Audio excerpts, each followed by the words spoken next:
take on the darkness, stare down deceit. Murder in the headlines, justice in the beat.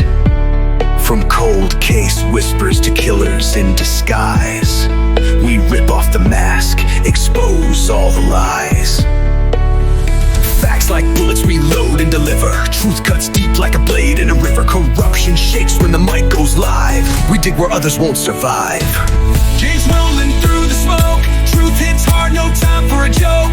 Deceit, murder, we name every name. No restraint, no shame, just flame. Locked on the case, we investigate. Cold files heat up when we penetrate.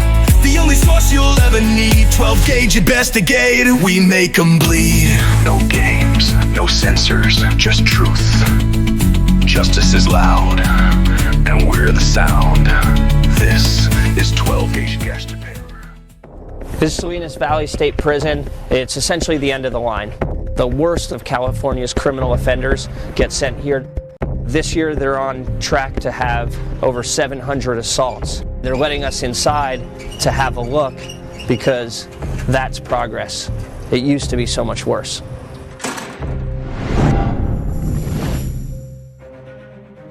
Oh yeah, that's quite the sign, huh? Yeah.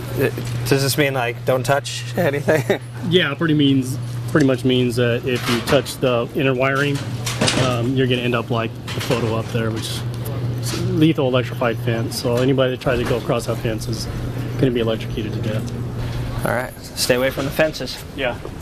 About 6 months ago, we're running on solar power during the day now too. So as long as the sun's out. Are you telling me this is a green electrified fence? We are turning into a green prison, yes. So we barbecue escapees, but it's solar powered, so it's totally green. environmental. But right? it's green. Salinas Valley State Prison's progressive for more than just its green fence. Despite being a level 4 maximum security facility, it's also leading the search for solutions in an era where America can no longer afford to keep 2 million people incarcerated. My escort, Lieutenant Chamberlain, led me to Charlie Yard, the highest security yard at the prison. These are the worst guys in the state with the most prisoners in the country. We're just going to walk right out onto the yard? That's what we do. That's what we do. The first time I came over here at this facility, I mean, just look at it right now. It's all concrete everywhere you're going.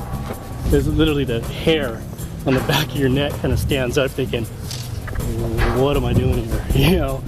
What kind of crimes are the guys on this yard in for? You're going to have guys that are here that are going to be murderers, robbers, burglars, probably have some rapists here. When you are on these, maximum security yards, they are more prone to violence, so you need to try to keep it as manageable as possible. Just within the last couple months, we have had 2 shootings Here? on the yard. Yeah, on this yard? On this yard, right over there by the handball courts. You had 2 inmates that were stabbing another inmate. So that met our use of force criteria for deadly force. The officer fired Mini 14. Like most maximum security yards in California prison, Charlie Yard at Salinas Valley is controlled by race-based gangs. Here the gangs have been so violent that inmates on Charlie Yard spent 14 straight years with their activities restricted, which inmates sometimes call a lockdown. Are people grouped here by their affiliation? You definitely, when you come onto these yards, everybody, it's kind of, I guess, self-segregation with the gangs. All the gangs will break up into their own tables. You can those, black inmates over here, you got Bloods, Crips, and Kumis, 415s, you name it. The blacks are usually kind of be in one area. You can have Southern Hispanics, and you can have Northern Hispanics, you're going to have the whites. But recently, Salinas Valley is fighting gang violence not with more force and more lockdowns, but with the most alternative of alternative approaches, something I never imagined witnessing in a maximum security prison. We're learning meditation skills and we're learning mindfulness skills. And our program consists of meditation instruction, talk about Buddhist Dharma, Buddha Dharma, and questions and answers. So we'll start and end with one bell.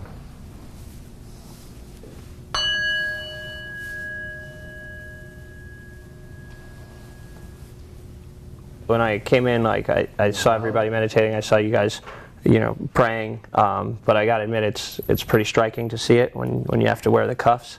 If anything, it will help to practice, because it brings us to more of awareness of our present condition.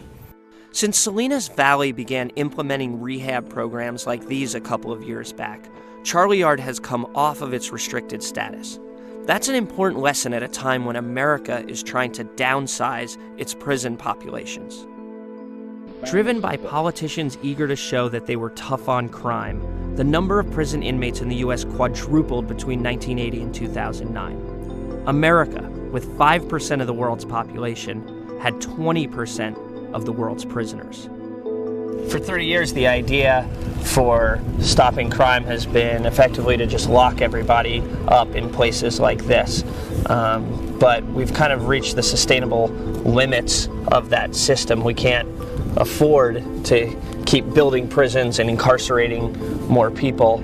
In fact, California prisons had become so overcrowded that in 2011, the U.S. Supreme Court ruled that they were in violation of the Eighth Amendment's ban on cruel and unusual punishment and issued mandatory reductions. That meant that the criminals in places like this could be coming to streets like yours.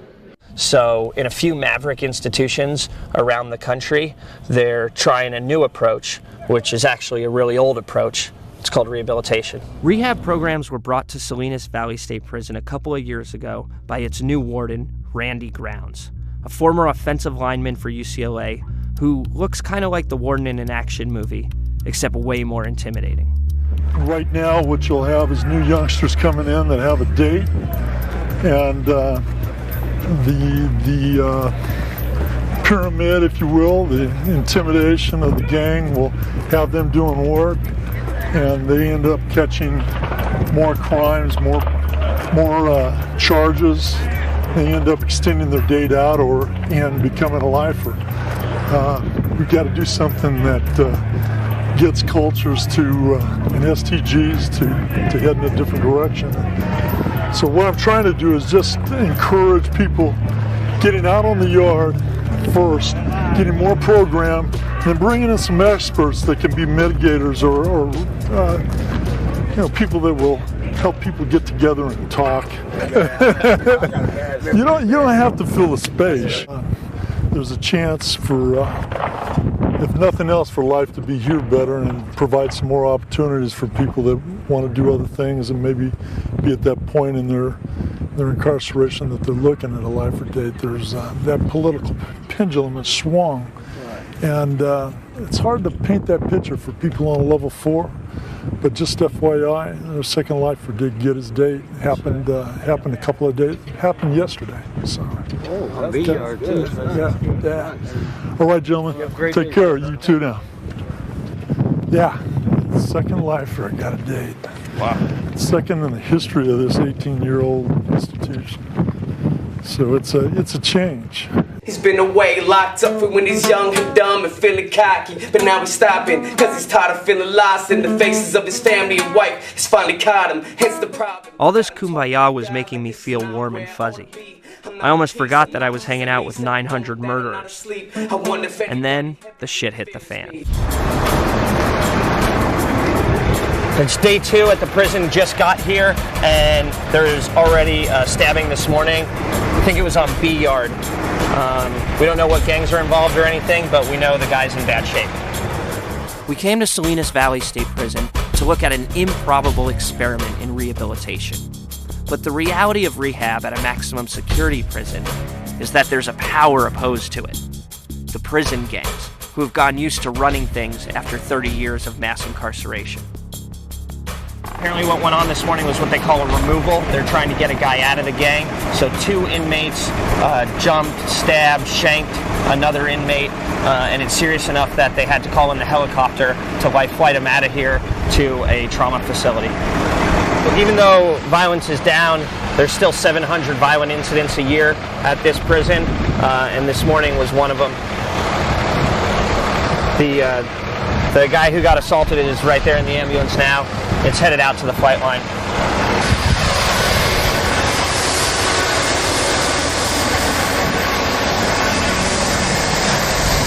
The aviation paramedics, the air medics, are supposed to be some of the best in the business at handling gunshots, stab wounds, which is exactly what we have today.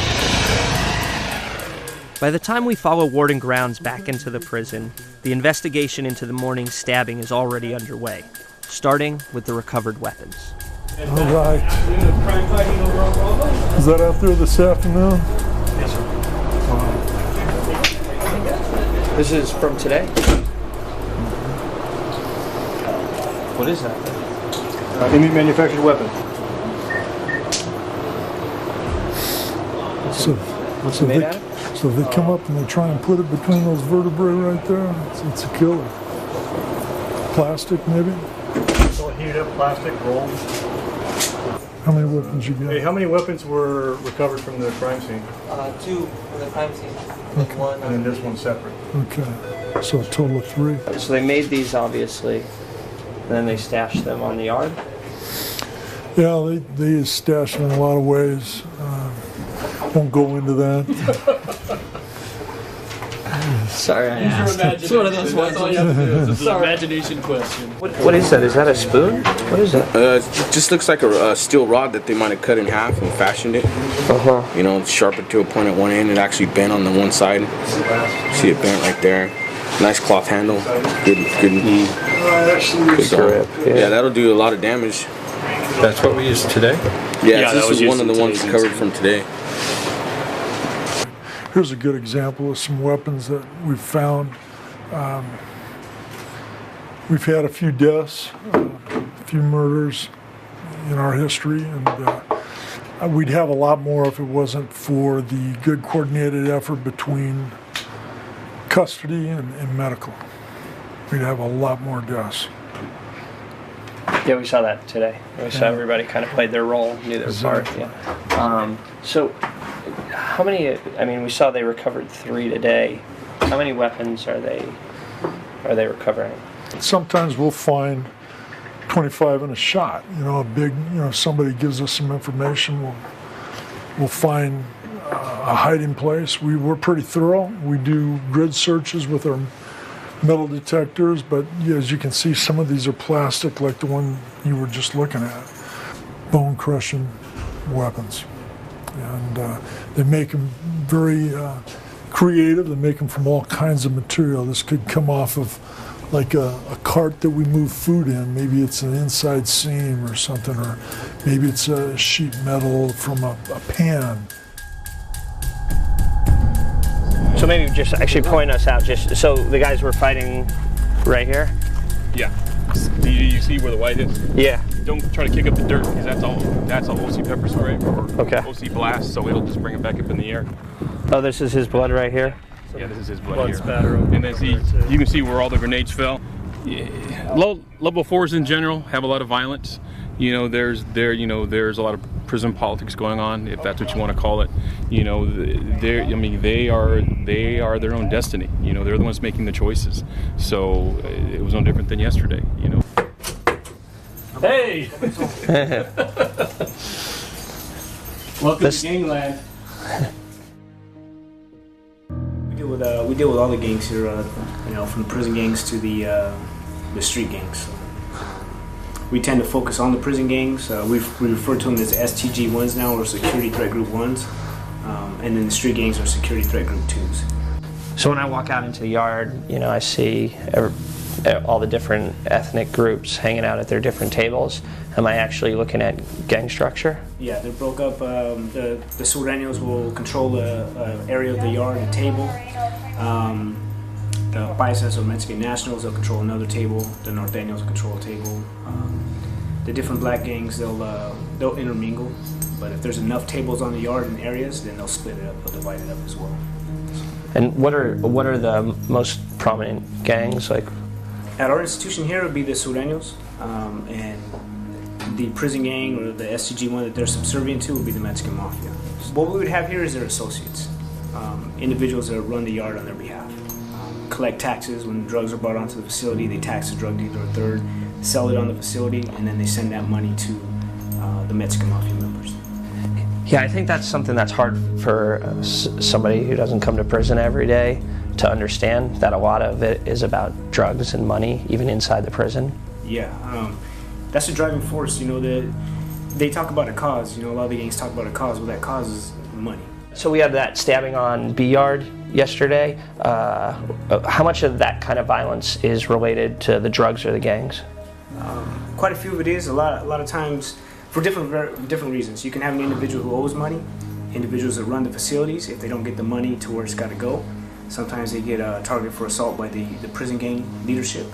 And meaning, if you're not paying your tax up to the Mexican mafia, you're gonna pay your tax in blood. Correct. It's like its own government, within the system. They have leadership on the facility, like the Sureños. They'll have what they call a mesa. It's just a governing body of Sureños that control that yard on behalf of the Mexican mafia. You know, not to be too dramatic or whatever, but a lot of people won't even say the words Mexican mafia. It's like Kaiser Soze. Yeah. Like, you're not even supposed to say their damn name. Right. Yeah, it's they're scary, right? Yeah, they control the prisons. If they're out on a mainline facility, you know, they can write out a note, write out a letter, make a phone call, a visit, and get somebody killed. So yeah, there's a legitimate threat there for speaking their name. I'm a white boy from Santa Cruz, 45 minutes away. Like, what do I do when I show up for my first day in prison? They'll do what they'll ask for your paperwork. If you're Wait, you're saying, you mean the gang leadership will ask to see my paperwork when I show up the first day? Okay. They'll ask to see the 128G chrono. They'll ask to see your legal paperwork to ensure that you didn't inform on your case. You weren't an informant from law enforcement. If you are and they can prove that, then they may target you for assault. So, but that first day I walk out onto the yard, where do I sit? Well, if you're the white guy from Santa Cruz, right? Yeah. The white leadership in the building is going to get with you. They're going to clear your paperwork, and then they're going to you'll sit at the table or the area that the whites control in the yard. Is way more formalized than I ever imagined. That's crazy. Yeah, I mean, the notes will come in these forms here. These are the notes? And what are some of these things saying? And you found, these are all notes that you found? Correct. You call them kites, right? Kites, notes, there's several different references. So, why are they all in plastic? Oh, I think they're just in plastic to preserve them. I think they're biohazard now. They are in plastic because they were secured inside somebody's rectum, yes. So. Just as I was about to touch it, just in the nick of time. What you got it's a hit list, so it's just a list of individuals targeted for assault by the... Oh, right here, all these names, like this. Oh, yeah. They'll refer to it as a bad news list, B&M, or NGL, no good list.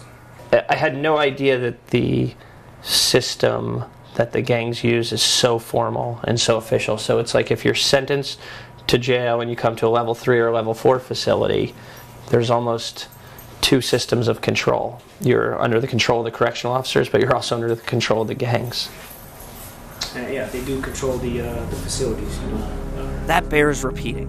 Sergeant Valdez just told me that gangs control the inmates.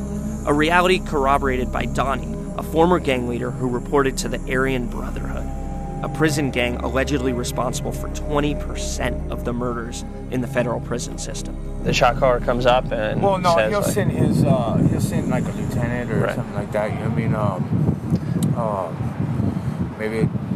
Maybe somebody he trusts. Check your paperwork and say, hey, look, man, have your paperwork. Let me run it. And that's what they do. You know? Yeah. They want to make sure, even though they know why you're there, they want to make sure they got somebody who's legit. One way that officers try to break the power of the gangs is by trying to cut off their money supply and seizing the contraband that they sell to other inmates. And one way they do this is with a highly trained K-9 unit. We're about to meet the K-9 unit. The inmates are out in the yard, and the K-9 unit's going in to search some of the cells right now, see if they can pick up any contraband. So I usually go through first, make sure there's nothing here that's going to hurt the dog. You know, inmates don't have hot pots and stuff, so make sure that's all turned on. They'll spill hot water on themselves. Right. Dog's going through right now, jumping up on the racks. It's all the way up on the top rack. It's kind of sniffing the mattress, basically everything. Kind of covering most of the corners of the cell. He's pretty calm right now, so it doesn't look like he's hit on anything. So as you can see, that took, what, a minute? Right. You know, so you know, like I said, 5 dogs, we could go through this whole building and It's great. Well, we didn't find anything today, but sure doesn't mean it's not out there. The cliche in the media is that America is the land of ever-increasing prison populations. But what Orange is the New Black won't tell you is that 5 years ago, America's prisons reached their maximum capacities, and now inmate numbers are actually declining. For better or worse, felons are being released to the streets, bringing prison culture with them. So one of the most violent prisons in California has been trying to reform that culture with rehab programs. But change is hard. Prison's this funny thing where it looks like nothing's happening. I mean, they call it timeless time for a reason, but underneath the surface, there's a lot happening. There's a lot of racial politics, there's a lot of tension, a lot of games being played. You got nothing to do, they're gonna come up with something to do. And then, just like the day that preceded it, another incident. This time, a riot involving about 30 inmates at an adjacent facility. Although Salinas Valley State Prison violence is down, 700 incidents per year still breaks down to about 2 per day.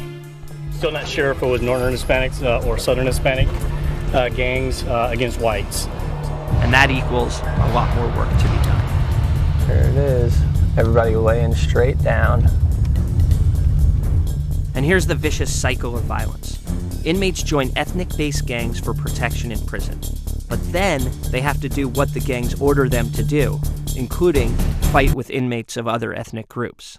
Basically what I'm seeing is a snapshot ethnic demographic makeup of the housing units of the prison cells. The correctional officers tell me that it's grouped mostly by gang affiliation, right? So you can see that's the only safe way to house people in cells together. One of the old issues was everything is race-based. You're doing racial segregation. It's easy for somebody on the streets to sit there and say, hey, you're racially segregating. No, we're segregating by gang, because if you try to put 2 opposing gang members in the same cell, they're going to stab each other. They are going to stab each other. I'm going to try and talk to some of the inmates. I suspect what you'll see is that nobody wants to talk to me. The gang politics are so strong that they can't actually speak without permission. So you see they'll be polite, but nobody will be willing to engage.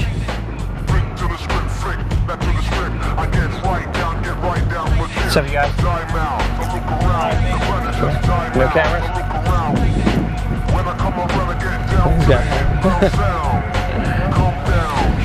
All right.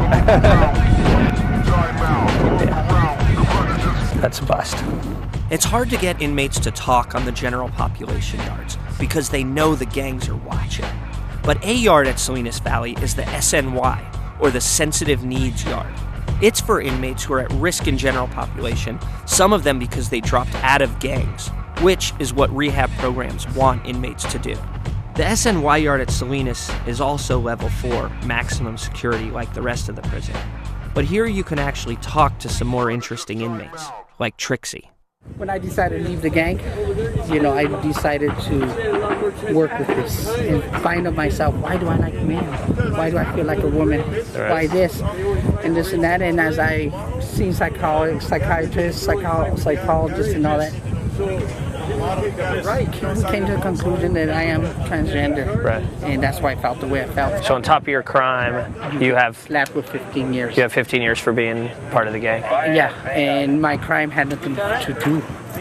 My crime had nothing to do with how do you call it?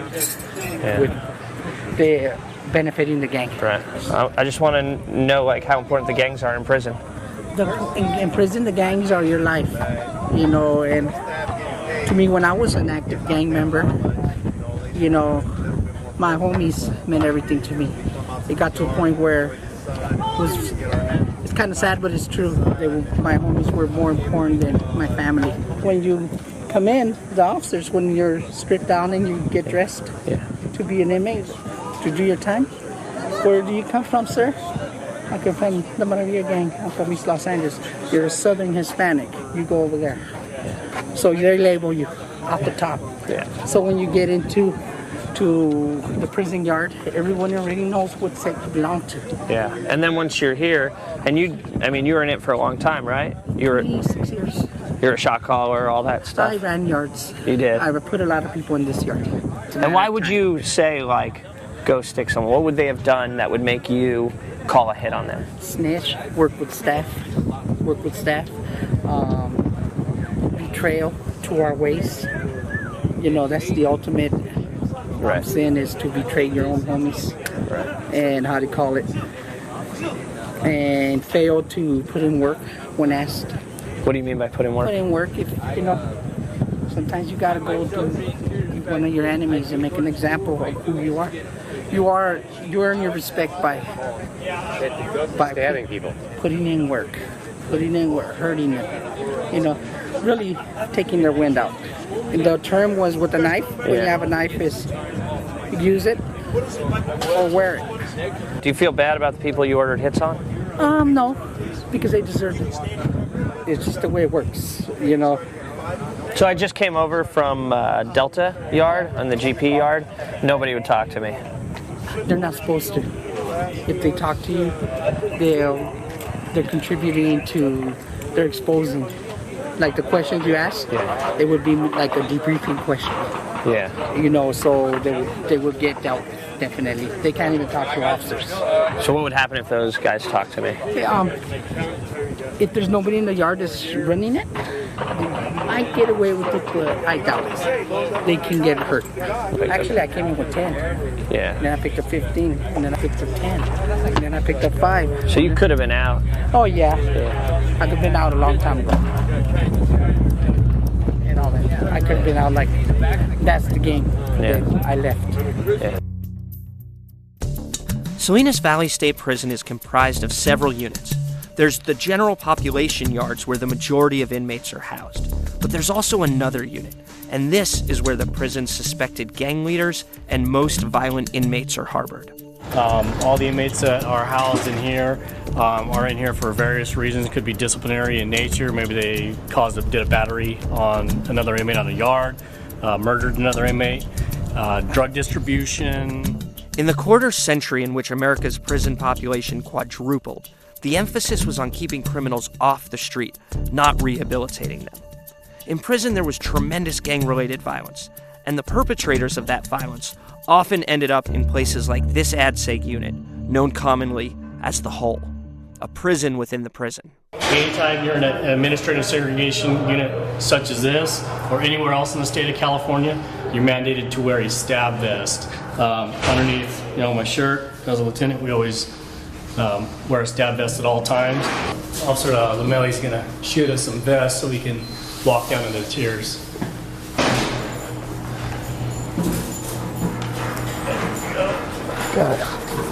I'm assuming this is called a stab vest because it's supposed to prevent me from getting stabbed? Yeah, it says we're ready to go. Let's do this. All right. Okay, so when we're going here, let's not go too close to the doors. We're going to stay over towards the side. Okay. For security cases, gas scenes and stuff like that. Yeah. Gassing, by the way, means they throw shit on you. How you doing? You all right? Good? How long you guys been down here? I've been down No, in ADSEG. January. Since January? How about you, man? You been in ADSEG for a year? Crazy. How long you been down, man? How long I've been there? 8 years. How many you got? You got a determinate sentence? Nah, I got like 9 more left. A little bit of time. Yeah. 17 total. So they get this couple hours, 10 hours a week? 10 hours a week. You come out in here? They come in here. Staff will close, the guy will be cuffed up. They'll close the port, or close the door, and they'll open up the port, remove the cuffs, and you come out here for a couple hours exercise for 10 hours per week. Yes, I do a lot of burpees, a lot of squats, a lot of push-ups. They don't call it a prison workout for nothing. Yeah, burpees is a real popular workout with these guys. I bet it is. Yeah, it's one of the most popular ones we see on the yards all the time. It's good enough. A lot of the guys will jump down and they'll do the stomach hit. Stomach. Try and tighten up. Tighten up the abs. To reduce the violence that lands people in places like ADSEG, When Warden Randy Grounds walks around asking maximum security inmates to talk about their feelings, it's a huge shift in mindset. I'd like to chat a little bit about counsel and what it means to you, what you've learned or what your experience has been like. I think counsel is pretty great for shows people that they can open up, they can change. So many of us go under the same impression that we got to be that hard individual that we're not allowed to feel nothing. Being SNY, we're allowed to see that, hey, yeah, we can change, and there is an alternative way instead of just promoting violence. Here it gives us a chance to open up to one another and share each other's stories that normally that we wouldn't do on any other yard. Being over here, we're allowed to interact with all the groups. That's why on the yard you normally see whites, blacks, Mexicans, Indians, everyone programming together. It just goes and shows, and we sit down, hey, all our stories are different places, but still the same story. Sharing something personal with somebody inside of a level 4 meant you were either weak or you were just going to get pounded into the ground. Warden Grounds has rehab programs at Salinas Valley, even though half the inmates are serving life sentences and won't have a chance at parole until they do at least a quarter of a century behind bars. But a chance creates hope, and hope reduces violence. And welcome back to beautiful Salinas Valley State Prison. You too can enjoy a fun-filled weekend in a high maximum security prison overlooking the beautiful Salinas Valley. Salinas Valley. You know, if it wasn't for the guard towers, the electric fence, the concertina wires, and the prison, it wouldn't be so bad. Oh, and the several hundred inmates serving 25 years to life. Forgot about that. You know, just overlook the murderers, and, you know, robbers and burglars and all that. Last thing I want was one of these guys that are being released is to graduate to that next level of crime, commit murder on a family member of mine or a friend of mine. And everybody needs to have that mindset in this entire country, not just California, it's this entire country. Inmates are being released, and if we're not giving them something, then shame on us. We have to do something. And by offering programs, we're taking steps. They're slow steps, but you gotta crawl before you walk, you know, so that's what we're doing here. You got the chapel. Hey, how you doing? All right. Chapel, how you doing? Good to see you. All right, good to see you too. I think that's probably one of the things that we struggle with most as men, is how to take the high road in a situation of disrespect. And that personal accountability, that personal responsibility that you're talking about, it has ramifications like that pond and that pebble in that pond that you won't see, but I tell you they're there.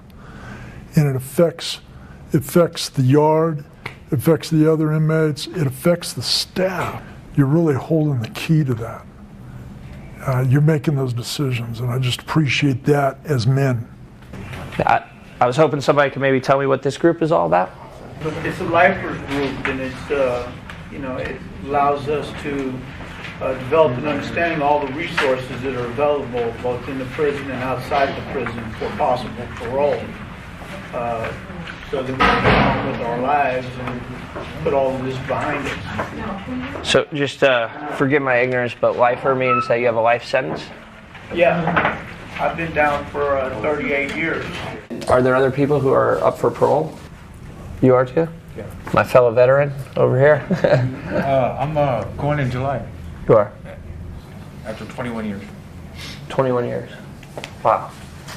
Wow. And do you have any way to assess like what the odds are of making parole? My odds now, since I have all these groups and I'm learning about insight, victims awareness, empathy, and sympathy for the victims that I cause detrimental harm to, probably a good chance. I'd say about 70-30. I mean, a lot of you guys have been down a long time. Do you ever think like, holy shit, like now I might actually get out and like the world's changed a lot and I got to figure out how I'm going to fit in this new world if I get out? Everybody in here is a lifer. Everybody in here is a life sentence. The only way we're making it out is through the parole board. A lot of guys in here are ex-gang members. A lot of guys in here are ex-drug addicts, alcoholics. And so making the change, all these groups, they talked about the groups earlier. A lot of us here have been down, like you said, 20 years, 25 years. Some of these guys in here have been down 30 years, 40 years. we're learning from each other. Has anybody from this group been paroled? Yeah, I got granted parole. You did? Yeah. You have a date? I'm waiting on that right now. I got granted parole in December. The governor approved my parole in March, and I signed my parole papers, and I'm just waiting for a date now. So hopefully within the next couple of months, yeah, after 25 years. Wow. How long have you been clean? 15. 15 years. Yeah. So you used for your first decade in prison? I did a lot for my first decade in prison. Yeah. Why are these guys all laughing right now? What do they know that I don't know? Well, you know, the fact that I'm still here in a level 4 prison after 15 years of clean time tells a lot of these guys that I got into a lot of trouble when I first got locked up. Who's eligible for parole in the next couple of years? How did you get from like a regular yard, a mainline yard, to an SNY yard? I had to drop out and debrief. You debriefed. So you're in the gangs? Yeah. And then you debriefed? Yeah. What's that mean? You gotta give up. You gotta give up the gang life. You know what I mean? You gotta give up the way of life you were living on the main line, as far as hurting people, you know, plotting on people, you know. Yeah. What gang were you in? I was a skinhead on the main line. And now you're growing it long? Is that now you're the opposite? Yeah. You just wanted your hair back? Was that the whole thing? Pretty much. So you change out to go to work? Is that the idea? Yeah, it's a security thing, you know. They don't want you dressed in plain clothes back here. How many fights you been in? It's a lot. About, I don't know, 25, 30, somewhere around there. I've probably been in about 4 or 5 knife fights. You know what I mean? I've had my hand cut right here. I've had my ear cut. I've had my head stabbed. But you're all right. Yeah, I'm all right, man. I'd have made a good Navy SEAL, I'll tell you. I've never been stabbed, man. Or shot. So you were a good Navy SEAL. Yeah, I guess. Or lucky. So you ordered guys to get hit? Yeah, because you were a shot caller. Yeah, sure. Yeah. I was on a couple rings of the ladder, so to speak. I wasn't real high, you know what I mean? I knew a lot of people, had a lot of influence, but I was a quick learner. Yeah. You know what I mean, of the politics, and that's probably what saved me from either getting butchered or killed. You know what I mean? Yeah. Prison was a hard life. I'm glad to be over here. Glad to be out of that mess. So this is a success story. Donnie's the success story. That's the whole point, is to get a guy like that from being a shot caller in the main yards to coming over, having a heart change, as the warden describes it, and with a little hope of maybe getting out one day.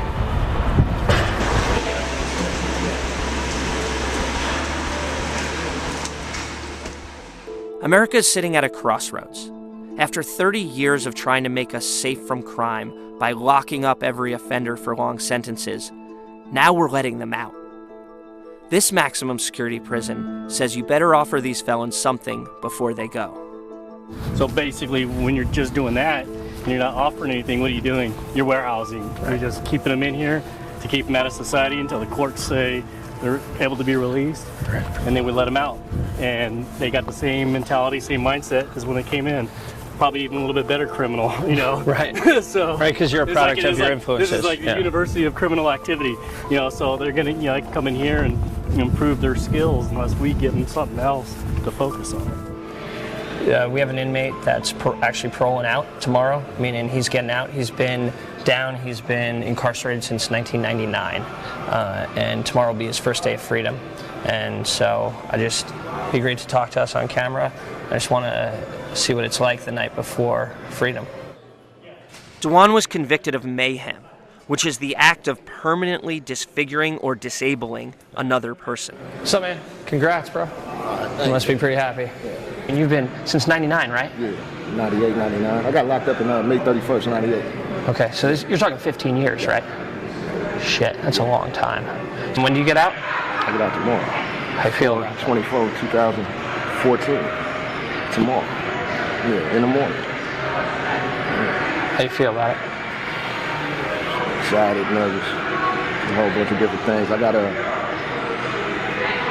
this is just a lot to do. You know what I'm saying? I don't know how I'm gonna fit it all in, but you know, you got plenty of time to do it. So you got to tell me what's your bucket list. Like, what do you got to do? I got to get a pulled pork burger from Carl's Jr. If they still sell it. That's number 1 on the menu. Then I got to meet my grandson. Yeah. Wow. Yeah. And what are you nervous about? You said you're nervous? Just being successful.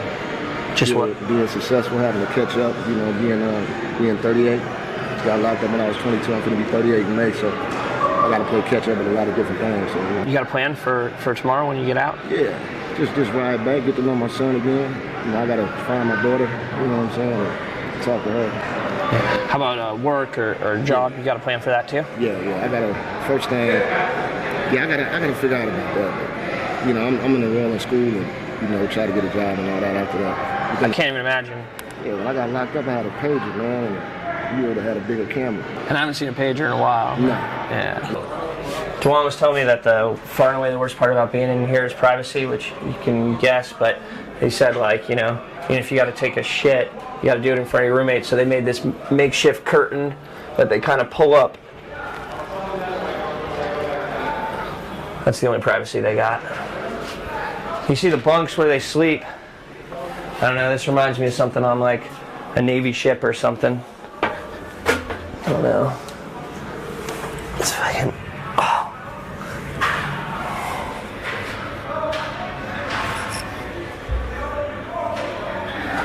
It ain't memory foam, I'll tell you that.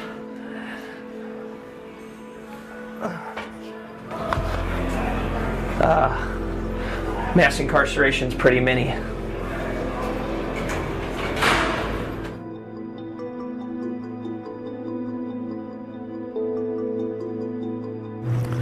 Every time that gate opens, every time. Definitely.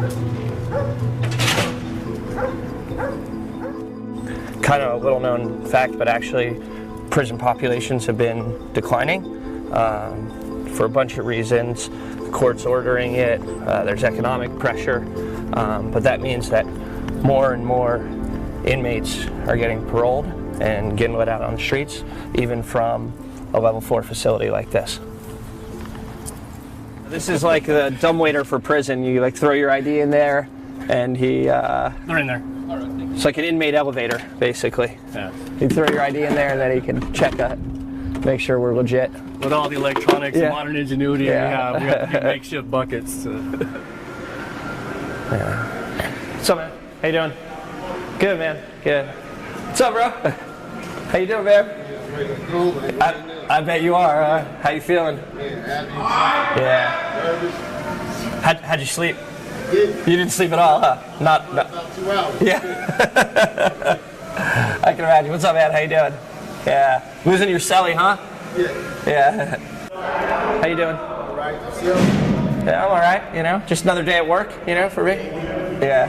We got one of our fellow inmates going on. Yeah, I was asking him about it yesterday. I was asking if people are like, are you stoked when somebody else gets out? Oh yeah, it's a beautiful thing. 'Cause, you know, I mean, it's always good to see somebody get up out of here, man. Yeah. You know. Yeah. That's on my day. Yeah. When's your day? As of now, ain't no telling. I got to appeal in the courts, but I got a life sentence right now, though. Good morning, everybody. Good morning. How are you? We're good. Oh my goodness. What's your CDC number? And where are you paroling to? Okay, you got your state ID on you? Okay. And you ready to go? You ready to go, huh? He said he's been ready to go for 15 years. Is that what he said? 15 or 15, yeah. Can you have your ID? You got some What clothes. ID? You got some No, clothes. I'll be discharging out of there. Oh, are you? Yeah, man. Okay. How's last time you're doing this walk? It's like a lot of people yelling. People seem to be pretty excited. This morning I asked him, you know, how he slept, and he said not at all. Yeah. 15 years, all he's seen is this yard right here. That's the most outside he's seen. It's kind of wild. Juwan, what are you thinking as you're leaving this yard right now? Man, relief. Relief, huh? Yeah. I'm happy I never got stabbed and hurt too bad over here. Watch your head going in there. I can't wait to walk through these gates at the end of the day. After we're done filming, I can't even imagine what it's like to walk through for the first time after 15 years. Escort!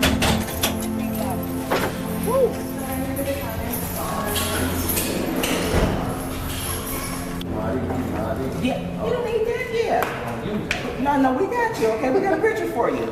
Okay, you had $39 and what, 61 cents on the books. Okay, plus your $200 that the state allows you for a total of $239.61, which you will get when my partner takes you out there and get you up out of our van, okay? I need a signature there, the date, there, and the date.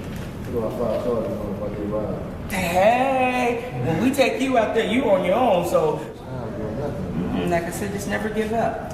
You know, go out there because you have one strike against you, but you don't let that stop. Your family send those to you? Yeah, my sister.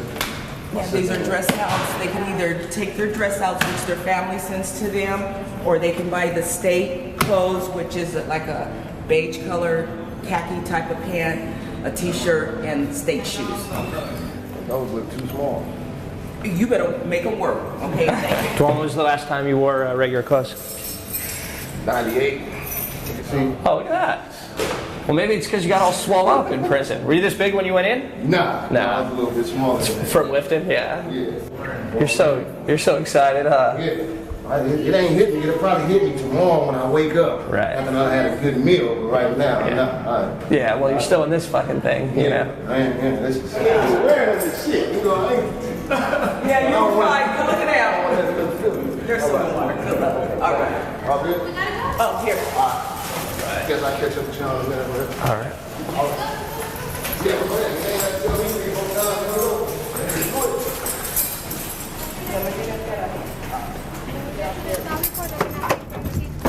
To the Sallyport? Yeah, we're gonna head over to the Sallyport. Auburn. You Auburn? Good luck.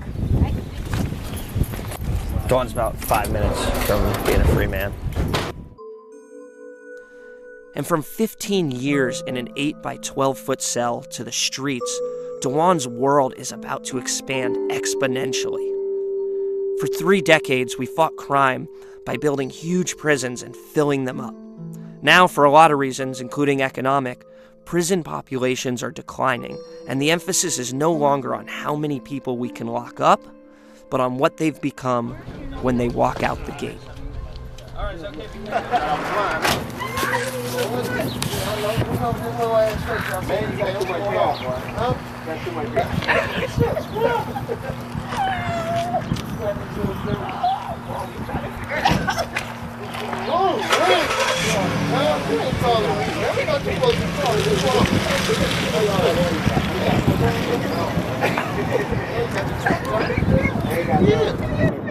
Are you doing okay? Yeah? Yeah. This is your son, right? Yeah, that's my boy right there. Yeah. 18 years old. You know what I'm saying? Got the little kid. I ain't gonna say nothing. Yeah, Mama. Yeah. You all right, Mama? You sure? Yeah, my mom was there. I was telling you about he was 3 when I got arrested. Yeah. And you just had a baby too, right? Congratulations. That's my dad right there. I'm a great granddad. Don't say that. That's awesome. Yeah, I got to drive home. Yeah, I'm okay. You all right, Mom? Yeah. I think so. Let me drive. So what's the plan now? Go get something to eat. Nothing. The plan is Get something to eat and drive We get home. some food. so we're gonna take our time going back. Yeah, I probably have to pull over a couple of times for crying along the way. So Dwan, thank you so much, man. Congratulations, really. Bye, you guys. Congratulations, you guys. Thank you.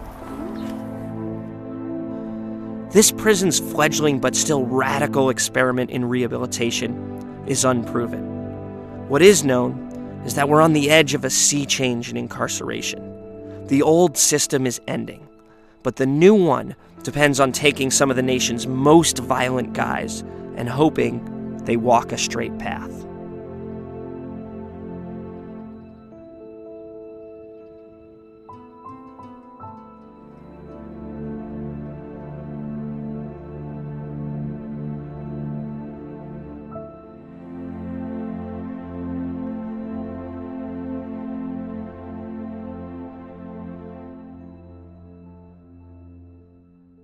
Hello everyone. Thank you for coming and giving 12 Gauge Investigative a chance to be your true crime channel. Hope you enjoy the content and don't forget to hit the like, subscribe, and notification to never miss an episode. In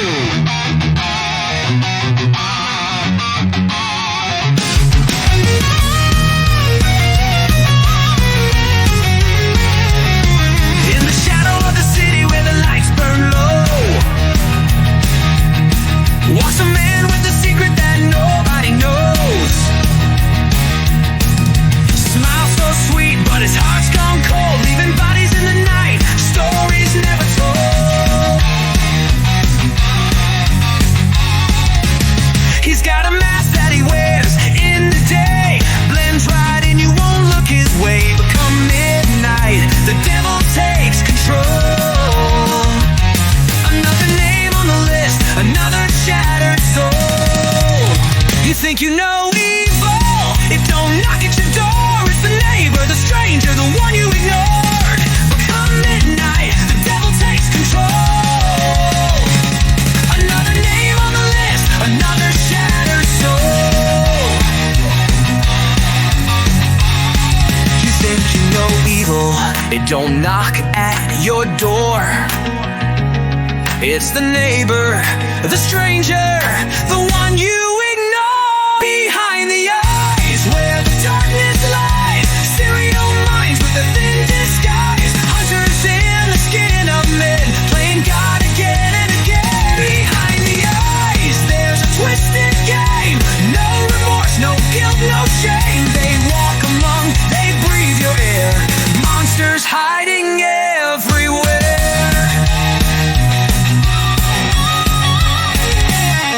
They study your habits, your path, your home, plotting the moment you'll be alone. Smile in court, no tear to shed, count the souls, the silent dead. From Bundy's charm to Dahmer's stare, from Gacy's grin to the Ripper's lair.